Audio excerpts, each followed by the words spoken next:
طبعا انت تعرف ايران واسرائيل وامريكا والاخوان المسلمين والدوله العظمى قطر هم 5 وجوه لعمله واحده. وانا اقول لكم هذه معلومه جديده، قطر ستنسحب من مجلس التعاون الخليجي، ستتحالف مع ايران ومع تركيا طبعا واسرائيل وربعهم الامريكان. هي دوله يعني تعتبر دوله خليجيه شقيقه في مجلس التعاون الخليجي. شوف لاحظ انت الان وضحت الحقيقه امام العالم ودورها في الاحداث اللي صارت في الربيع العربي ككل، يعني ما تقدر يعني تغطي الشمس بمنخل.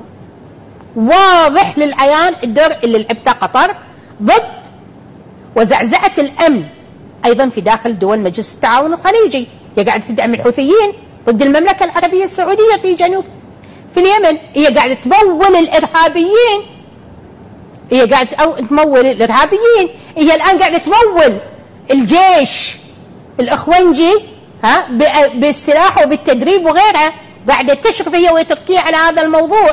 هي ستسحب نفسها بنفسها وستنضم الى تركيا والى ايران واسرائيل ضد دول مجلس التعاون وضد مصر والاردن. تذكر كلامي وهالمعلومه وقول ما قالت حي شيء.